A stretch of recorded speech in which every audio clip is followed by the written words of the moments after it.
Yeah, and you know what? I was looking at this video on YouTube last night, and it was this elderly lady. She was like in her 90s, and her husband passed away. So she lives alone. Anyway, she was explaining the difference between living alone and being alone. She said her family, her kids and them, when they come to visit, they always like pitying her, telling her she should come live with them and this and that. She said, no, I'm fine. I'm doing okay. She missed her husband and stuff like that. But folks, as she was saying, and I'm going to say, living alone and being alone is different, because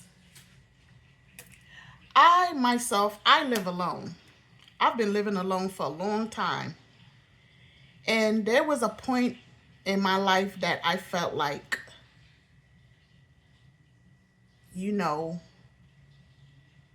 maybe I should live with someone. I started thinking about, what if something happens to me, if I get sick, example, nobody is going to find me, all this kind of crap. And then I tried living with someone. I asked the person to come live with me because, they were in a situation. So, as I am a good Samaritan all the time, not anymore,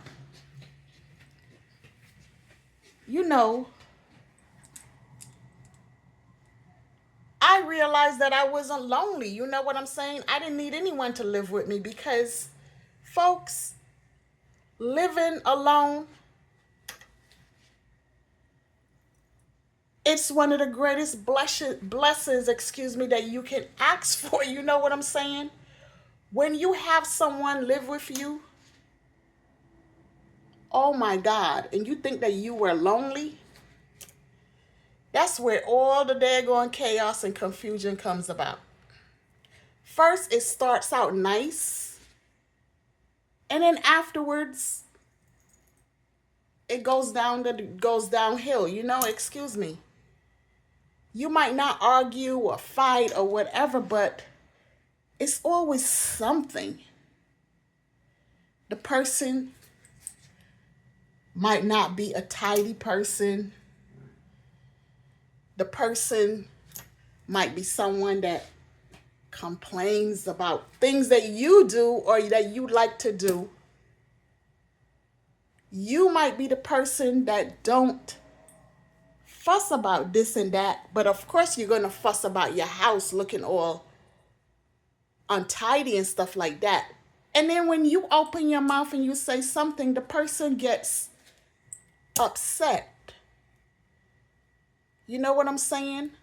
Now, mind you, when if this person have their own place and you go to stay by them, or you visiting or whatever, because I never actually, well, I can't say that, but the other person love their place all nice and tidy. They might keep their mess in their space, but to make you think that they're not a messy person, they'll pretend that they're a clean person. But you already know that the person is untidy.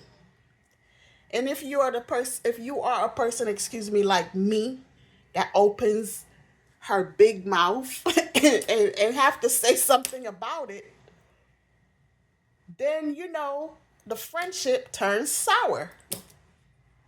Well, I'm to the point and I'm to the age right now that I don't care about all of that anymore. I'm not lonely. And if I get lonely, I find things to do. I do. You can read, you can watch TV, you can watch YouTube, You can cook, you can exercise, you can go outside, you can take the bus and go wherever, jump in your car and go wherever if you have a car. There's lots of things to do. It's just that a lot of people that live alone, you know, they become lazy, and then they always say, oh, there's nothing on TV to watch, there's nothing to do. They just sit there and let their life dwindle away. They don't even get up and go outside to get a little fresh air. They just let their life dwindle away, like I said. They don't even get up and give themselves facials. They just don't take care of themselves. And they just give up until that final day appear, and then they're gone. But you see me, I'm not going to do that. I love living alone. And no, I'm not lonely because I really don't care for company. Company is stressful. They are very stressful. Instead of them minding their business, they always have their eyes sticking into what you're doing, listening, and all this kind of stuff, peeking and this kind of nonsense. And I hate that. So this lady is so correct about what she was saying. There is a difference. And I love living alone. I really do. Because I have a peace of mind. I can breathe. I don't have to be looking over my shoulder, feeling like all out of place or whatever. You know what I'm saying? Feeling uncomfortable. I'm a person, when I make my beds, I love my beds to stay that way. I cannot stand an untidy place. I just can't. I like everything to be in order. I'm just like that. You know what I'm saying? I'm not saying I'm perfect, but that's how I am. And if I go to somebody's house, or if I'm staying at somebody's house, I'm a cleaner fanatic. So, I always clean up this, do that, and do that. Some people don't like you coming in their house and doing cleaning or whatever. But if I'm there, I'm gonna do my part. You know what I'm saying? Because folks, I don't care if they family or friend, they would invite you to their house. You might be staying there for a little while or whatever. And they don't like this or they don't like that about you or what you're doing or whatever. They would look in your face and smile, but behind your back, they be chit-chatting all sorts of crap about you. You know what I'm saying? And it doesn't matter how clean or tidy you are, they would tell their friends that you are not, that you don't do anything in the house. You don't contribute to nothing in the house. You see me, I cannot stay anywhere and not contribute. I have to. I have to give up some money. I have to clean. I have to bring food in the house. Something I have to do. You cannot live free. You can't. I don't care if the person tell you, oh, you don't have to pay me anything. Lots of time people tell you that, but they be turning around and telling their friends and their family, excuse for that you don't do anything. You don't give up nothing. That's what they do. They don't know that the word gets back, but this is what people do. So for any of you out there that have your own place and you live alone, thank your heavenly stars above that you have your own place. And thank your Heavenly Father that you do live alone, because you have peace. You can go in and come out when you please. You can buy whatever you want. You can do whatever you want. You don't have to answer to no one. No one. I'm dead serious. And please do not feel sorry for people like I do and invite them to come live at your house or come stay at your house. Because It don't always turn out right. 90% of the time, it doesn't turn out right. I'm telling you.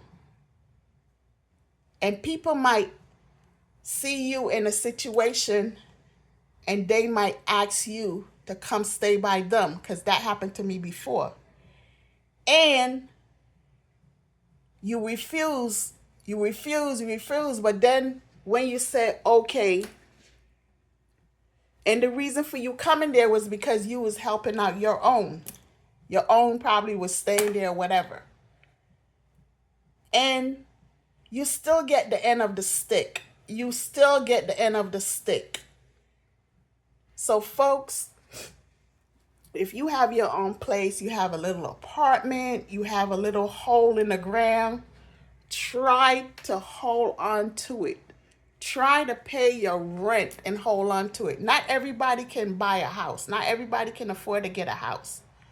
Try and hold on to whatever you have, because once you don't have anything, and another thing, don't let people come stay with you and run you out of your own place. That happened to me too. Don't let that happen. Well, they didn't actually run me out where I lost the place, but I just got frustrated with all the BS, and I just hung my hat up and just went out. And that's where I caught my problems. You know what I'm saying? That's where I caught hell. But believe you me, there's a God above, and I'm grateful. I turned that corner, and I will never look back. I will always give a helping hand to anyone. But as far as letting anyone come stay with me, whether we go half and half on the rent or whatever, no way, no way. Me, I'm going to try to pay my own. Pay my own. I do not want anyone to come stay or live with me. I don't. I don't. No way, Jose. And if you all are wise, you would do the same. You would do the same. Because when the shoe is on the other foot, people do not treat you the way you would treat them. I'm dead serious. Dead serious. And they will talk about you till it rain, till it snow, till the sun come out, till the sun go down. They would tell people all sorts of stories about you. You will hear about it along the way, but it was already said. So, you can tell the person off, or you could just let it go and just move on. If you ever run into the person, you just look at them and give them a smile. You could say hello, but deep inside, you don't really give a shit about them anymore. You know what I'm saying? You don't really care, because you're moving on up. Moving on up. Like the Jeffersons, they moved on up. Yeah, you're moving on up. I moved on up, and I'm never going to look back. I'm grateful for everything that came my way, good or bad. The bad, I learned lessons from. The good, I appreciate, and I will always appreciate. But there's no turning back for this girl right here. See JU-Ice, no turning back. And JU-Ice remembers a lot, a lot, a lot. Folks, do not forget where you came from, where you at, and think about where you're going. I'm dead serious. Think about where you're going. And always try to do good. Do good. Because good will come back, if not to you, to your kids, to your grandkids, to your great-grandkids. Always do good. Have a pure heart. Have a clear mind. I'm dead serious.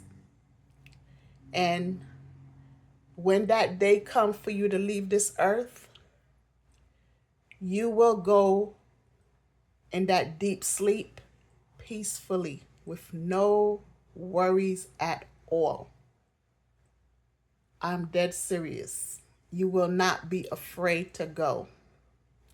Lots of people are afraid when that moment comes because they did all sorts of bad things in their life. And they never told the other person, oh, I'm sorry I did this or whatever. They never apologize. And here comes the day or the night and the hour or the minute, the second, whatever. They're laying there on their deathbed. They could be in a pool of blood or just laying there, and they can't talk. They can hear you, but they can't talk. Then tears come out their eyes. I saw this with my mother. Yes, I did. And you know what I do believe was going on? In that moment, they realize, because when you're going, your whole life flash back in front of you, you know what I'm saying? From when you were young all the way up to whatever age you are now, laying there on that deathbed. And you seeing everything, you know what I'm saying? And at that moment, you be wanting to say sorry to the person. You're saying it, but the person can't hear you because you can't talk. The eyelids is closed down. You can't talk. Your tongue, nothing. You cannot talk. But deep inside your mind, you're saying it, but the person outside can't hear it. Folks, don't wait till it's too late to apologize to anyone. Anyone that you might have hurt or said something really mean to or treated badly or anything. It could be family, friend, sibling, neighbor, whatever. It doesn't hurt to say, I am sorry. I was wrong. It does not hurt to do that.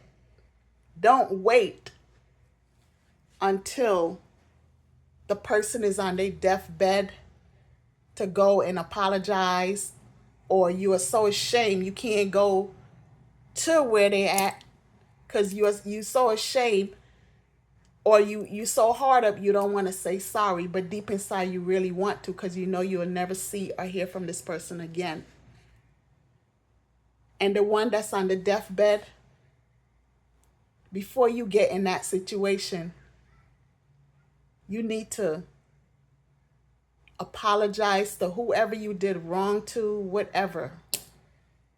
Apologize, because when everything is gone, everything is done, you're going somewhere else. I don't know, because I never died and came back yet. But you have to answer to your Almighty, because one day you're going to meet him again. He brought you into the world, and he's going to take you out when it's that time. Whether gunshot, stab wound, fire, go to sleep and never wake up, he's going to come back and take you. So don't wait. Don't wait for the last to do that, because you might never be able to tell that person, I am sorry.